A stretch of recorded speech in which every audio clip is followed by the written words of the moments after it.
Hello friends, உங்கள் மலையாளக்கா. Night படுக்கும்போது தலை நம்ம குளிச்சிருக்கோன்னு வைங்க, முடி காஞ்சிரும். காஞ்ச பிறகு நல்ல பெதடிலாம் காஞ்ச பிறகு சீப்பு வச்சு இழுத்து ஒன்று இப்படி ரெட்டையாக இழுத்து லைட்டாக எண்ணெய் தேய்ச்சி, இல்லை எண்ணெய் தேய்க்காட்டாலும் பரவாயில்ல, லைட்டாக எண்ணெய் தேய்க்காட்டாலும் பரவாயில்ல, இப்படி இழுத்து நாங்களும் என்ன செய்வோம், ரெட்டை சடை போட்டு ரிப்பன் வச்சு கட்டி இப்படி மடித்து கட்டிவிடுவோம் ரெண்டு சைடும் படுக்கும்போது. அப்படி இல்லையா, ரெட்டை சடை போடலையா, நல்ல சிக்கு எடுத்துட்டு சீப்பு வச்சு நல்லா இழுத்து சடை பின்னி நல்ல ரிப்பன் வச்சு முனி வரையும் நல்லா கட்டணும். சடை பின்னி ரிப்பன் வச்சு முனி வரையும். சீப்பு ராத்திரி எங்கே போயிட்டு வந்தாலும், வெளியில் போயிட்டு வந்தாலும், ஷாப்பிங் போயிட்டு வந்தாலும் நம்ம அப்படியே கொண்டே போட்டு படுக்கக்கூடாது.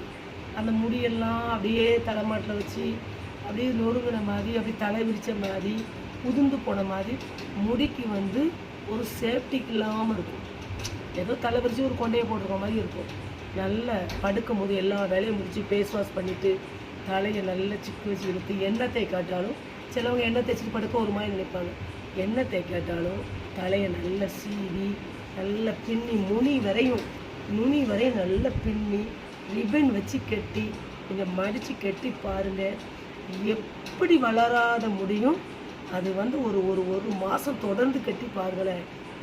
சிக்கல்லாமல் எடுத்து ஜடை பின்னி போட்டு ரிப்பன் வச்சு நம்ம ஸ்கூலில் படிக்கும்போது எப்படி கட்டுவோம் அப்படி கட்டி தலையை கட்டி பாருங்கள்.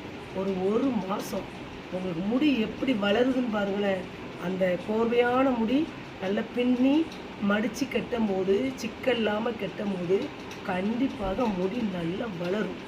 ஏன்னா ஆனால் இப்படி விரிச்சு கொண்டே போட்டு போடும்போது அந்த முடிக்கு ஒரு சேஃப்டிக் இல்லாமல், ஒரு பாதுகாப்பு இல்லாத மாதிரி, ஒரு மனிதனை போல தான் தலைவிரி கோலமாக நம்ம இஷ்டத்துக்கு போகிறோம் வரோன்ற மாதிரி முடியை சேஃப்டி இல்லாமல் வச்சோன்னு வைங்களேன், அது அப்படியே கொட்டும். வேர்க்கால் வரை நல்லா எழுத்து எண்ணெய் தேய்ச்சி சடை பின்னி மடித்து கட்டி படுத்து ஒரு மாதம் பாருங்களேன். அதுக்கப்புறம் அக்காவுக்கு சொல்லுங்கள், முடி எப்படி அந்த ஜடையே ஒரு தடியாக அடர்த்தியாக நல்லா வளரும். சடை பண்ணி மடித்து போட்டு பாருங்கள். ஸ்கூலில் இருக்க இப்போ நம்மளை வயசாகிட்டுன்னு நினைக்காதீங்க, செஞ்சு பாருங்கள். செஞ்சு பார்த்துட்டு சொல்லுங்கள் ஃப்ரெண்ட்ஸ். வணக்கம். ஜடை பண்ணி போட்டு செஞ்சு பார்த்து ரிப்பன் வச்சு மடித்து கட்டி ஒரு மாதம் கரெக்டாக, அதுக்கப்புறம் முடிய பாருங்கள் எப்படி வளருதுன்னு பாருங்கள். செஞ்சு பாருங்கள் ஃப்ரெண்ட்ஸ். செஞ்சு பார்த்துட்டு சொல்லுங்கள்.